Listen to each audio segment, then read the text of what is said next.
Assalamualaikum warahmatullahi wabarakatuh. Perkenalkan, nama saya Alfiantika dengan NIM B1B1 23004 dari kelas A Manajemen semester 2. Tujuan dari membuat video ini adalah untuk memenuhi tugas dari mata kuliah hukum bisnis. Langsung saja untuk mempersingkat waktu. Yang pertama ada mengapa penting untuk kita memahami perikatan dalam dunia bisnis. Jadi sangat penting agar dapat memberikan kepastian hukum bagi para pihak, baik pengatur hak dan kewajiban para pihak serta pengamanan transaksi bisnis, dan mengatur tentang pola penyelesaian sengketa yang timbul antara kedua belah pihak. Kemudian yang kedua ada definisi perikatan dan perjanjian. Perjanjian yaitu perbuatan dengan mana satu orang atau lebih mengikatkan dirinya kepada orang lain atau lebih. Sedangkan perikatan adalah suatu hubungan hukum yang timbul dari perjanjian antara dua pihak di mana pihak yang satu berhak menuntut sesuatu dari pihak yang lain dan pihak yang lain berkewajiban untuk memenuhi kebutuhan tersebut.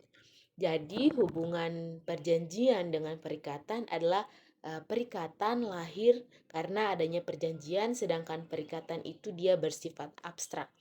Yang kedua ada pun namanya syarat syahnya perjanjian, yaitu ada 4. Yang pertama, sepakat bagi mereka yang mengikatkan diri.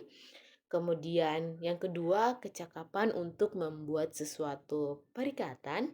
Yang ketiga ada suatu hal tertentu. Yang keempat ada suatu sebab yang halal.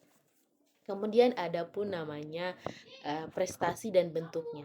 Jadi prestasi adalah kewajiban yang harus dipenuhi para pihak dalam suatu perjanjian. Sedangkan bentuk prestasi adalah memberikan sesuatu, berbuat sesuatu, dan tidak berbuat sesuatu. Kemudian ada pun namanya wan prestasi. Wan prestasi adalah tidak melaksanakan apa yang dijanjikan atau objek yang di perjanjian tadi itu tidak dilaksanakan. Sedangkan bentuk dari wan prestasi itu sendiri tidak melaksanakan sama sekali apa yang dijanjikan, kemudian melaksanakan sesuatu yang dijanjikan tapi terlambat, kemudian melakukan apa yang dijanjikan tapi tidak seperti yang dijanjikan atau tidak sempurna. Kemudian ada melakukan sesuatu yang tidak seharusnya tidak dilaksanakan. Kemudian ada pula namanya jenis-jenis perjanjian.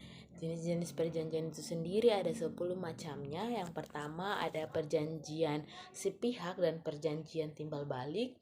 Yang kedua ada perjanjian bernama dan perjanjian tidak bernama. Yang ketiga ada perjanjian obligatoir dan perjanjian kebendaan. Yang keempat ada perjanjian konsensual dan real. Yang kelima ada perjanjian cuma-cuma dan perjanjian atas beban.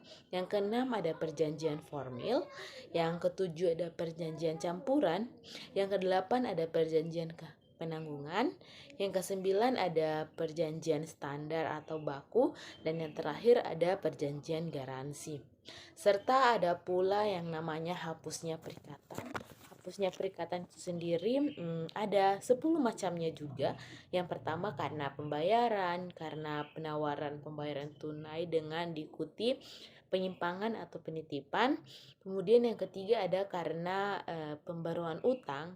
Yang keempat ada karena penjumpahan uang atau kompensasi. Terus yang kelima ada pencampuran utang. Yang keenam ada pembebasan utangnya. Yang ketujuh karena musnahnya barang-barang yang terutang. Yang kedelapan adalah kebatalan atau pembatalan.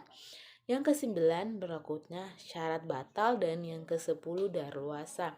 Mungkin itu saja video dari saya. Mohon maaf apabila ada salah kata. Dengan ucapan wabillahi taufiq walhidayah. Wassalamualaikum warahmatullahi wabarakatuh.